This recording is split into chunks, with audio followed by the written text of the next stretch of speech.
Hi, my name is Paul Misner, and this is a smartchive.com briefing on OMB Memo M-06-16 Encryption and Security of Laptop Data. The information on this paper is free for you to use, modify, and exchange. I'd appreciate it if you'd contact me if you need assistance in applying the actions required in this memo. My contact information is available at the back of the document. I'm trying to keep this paper vendor neutral as possible, but I will name products where it's appropriate. Okay, so the contents. Going through OMB Memo M-06-16. What is it? Who is it for? And what do you need to do? Then the second part of this is going to be strategies for following the memo, including full disk encryption, terminal serving, SSL, secure browsers, and virtual machine encryption, something new. It may make sense in some situations. Okay, so what is it? Basically, there's a memo came out from OMB stating that all data on mobile computers or devices that carry agency data, other than data that's considered to be non-sensitive, need to be encrypted, and there also needs to be two-factor authentication, and all computable readable data extracts from databases of sensitive information should be erased after 90 days if its use is not required. Okay, so it's recommended that the mandate would be completed in 45 days. My math says that's approximately August 7th. Your math might be the 6th or the 9th. I'm doing the best I can. It's a one-page memo with a 9-page attachment that has NIST recommendations. NIST recommendations are related mostly to FIPS 199, which has recommendations for remotely accessible and portable information. Okay, and here's a flow chart that kind of walks you through the whole process. It looks a little bit complex, but I don't really think so when you actually break it out. Here's what it is. It's you want to know is first of all, is your agency sending out personal or information that is sensitive, critical to your organization's operation or private? Do you have a good security policy in place to deal with this information? Is the information actually leaving the building, or is the information still in the building, but is it being looked at from outside? And if that's the case, are you allowed to copy that info over? And there's different requirements to match each of these situations. Another NIST publication that you might want to make yourself familiar with is NIST publication 800-53. Specifically, Appendix AC-17, remote access. It states that the organization who employs mechanisms to facilitate monitoring and control remote access methods, an organization that needs to uses encryption to protect the confidentiality of remote access sessions, and also an organization that controls all remote accesses through a managed access security point. I think this is kind of shifted because for low it says that you don't need to use encryption, and I'm thinking, in my opinion, not necessarily OMBs, but I'm thinking that you may want to consider moving this a little over to the left and just providing even low-level access or low-level data with for remote access with some type of encryption. And control access through a managed access point. Most of you are doing that if you're using some type of VPN. What this is kind of referring to are things like PC Anywhere, or going directly to a modem on a machine. By and large, I hope you're taking care of that. You're probably doing some type of audit to check maybe some type of war dialing to check and see if there are, in fact, modems that are connected that shouldn't be. AC-19, access control for portable and mobile devices. So this is the opposite side. The first one talked about going in through a VPN or some type of terminal server. This is talking about taking devices off of the campus. And in this case, an organization should establish restrictions and implementation guidance for portable mobile devices, documents, and monitor and put control devices for these organizational networks. It's kind of a circular logic here that portable and mobile devices should not have access to organizational networks without meeting organizational security policies and procedures. This itself is a security policy and procedure, but it gives some recommendations, and this is scanning devices for malicious code, updating virus protection, scanning for critical updates and patches, conducting primary operating system integrity checks, and disabling unnecessary hardware like wireless. There's access here to employ removable hard disk drives or cryptography to protect information residing on portable and mobile devices.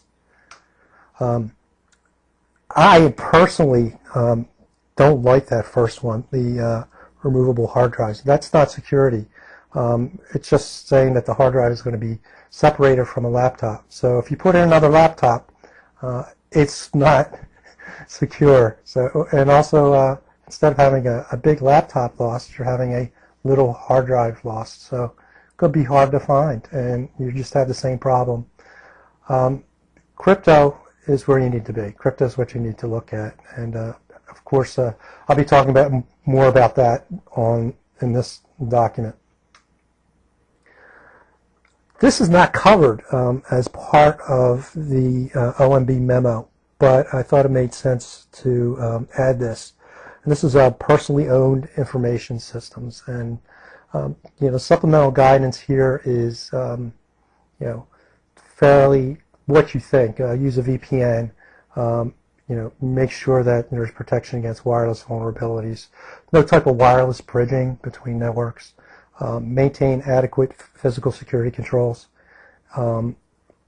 Use virus and spyware protection, and check on the security capabilities of updating patches to these systems. The neat thing is that this is right. This is how I do it. I wouldn't make any difference between the types of data, except I would say that personally that I would say high-level data should never, ever, ever be used on personally owned information systems. Again, that's my opinion. Take it for what it's worth. Again, there's a few things to notice here. It's not just encryption and authentication. It's virus scanning, control of the environment, and protection from wireless hackers. So let's split this up. We want to talk about the data that's being stored off-site, and this would be data on a laptop, or data that's being accessed off-site. This could be through some type of terminal server. I'll talk more about that.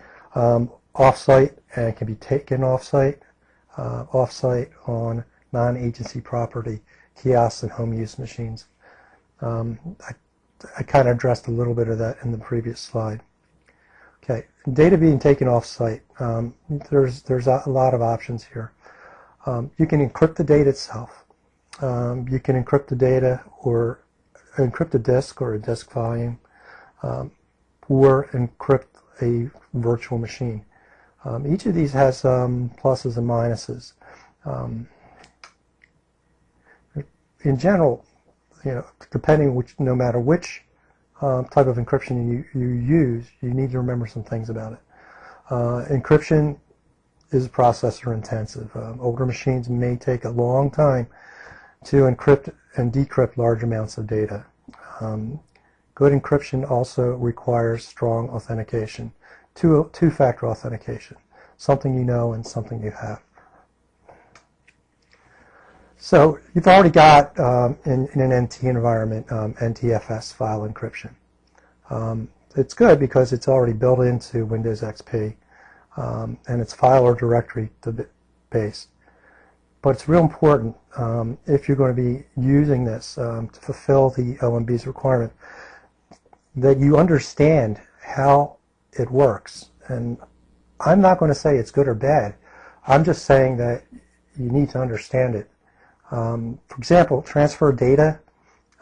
If you take data that's encrypted and transfer it to a floppy disk or a USB drive, guess what? That data is not going to be encrypted. The administrator can open encrypted files. I actually think in an environment this could be considered a blessing or a feature as opposed to a problem. On the feature side, if somebody leaves your organization, you're not going to have a problem opening up encrypted files that the rest of other people in the agency need. Just have an administrator go in. Here's a problem though. A lot of systems out there already have local administrator access. So your local users can also be administrators, and people can run dictionary attacks against these local administrator accounts and gain access to these encrypted files. Key management is very important. If a user does lose their keys or have problems with their keys, they might not be able to open their files. That's true not just with NTFS, but it's going to be true with any of the encryption I talk about during this document. And you can't forget the other stuff: the authentication, antivirus, checking for malware and that type of stuff. It's all important still in this type of environment. Okay, file encryption in general. You want to see, hey, has NIST approved the algorithms that are being used for the file encryption? Vendor compatibility. If you have a problem with it, is it supported by your operating system vendor? Key escrow and management. Again, what happens if a user loses a key? Can they still get access to data? Is there some way that you can recover a key? Make sure that it works with some type of two-factor authentication, because that's part of this document.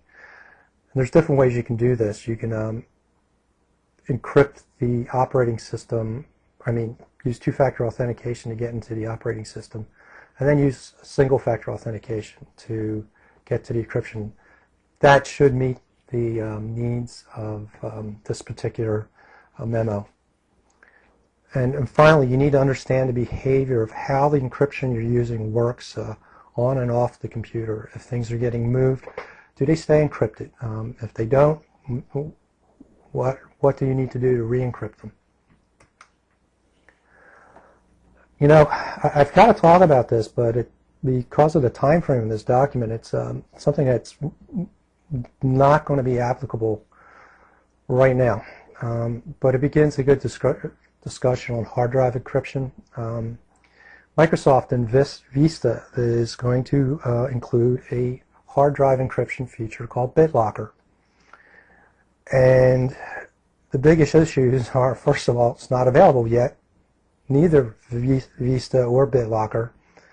It's only going to be version 1, so you're taking your chances the first couple times around with any new technology, and that's specifically to go with encryption. I don't want to be a guinea pig. I'd want to wait on it. It's just for Microsoft Vista. So it's not going to help other operating systems in your environment, but keep an eye on this technology. I have no doubt that it will be important. It'll be something that you need to know about. So let's talk about the rest of hard disk encryption. There's a large number of vendors out there, and I'm going to bring out a few. I don't necessarily recommend any of them because until I talk to you, I'd want to know more about what you're doing. There's some things to look for. NIST and FIPS approval, the speed of encryption and decryption. Absolutely need to do that. Key management, that's something I've talked about all through this document. Operating system interoperability, disk utilities, backups, and recovery. How do things like defrags get done? If a disk gets corrupted, how do things get fixed? These are things you all need to look at because it's one thing to have a file that's encrypted that you can't open. It's another thing to have a hard disk that's encrypted that you can't get open. Some of the players, there's a company called WinMagic, company I work with called Data Armor, or it's a product I work with called Data Armor that we've had some good success with. Linux has the crypto API. You might be familiar with the OpenSSL portions of that. It's cryptographically strong, but it's I would say it's rather hard to implement. But Linux guys seem to be smarter than Windows guys. Nah, just kidding. You should be able to get that running. Encryption plus the hard disk, that's another product. And finally, I want to talk a little bit about Seagate full disk encryption.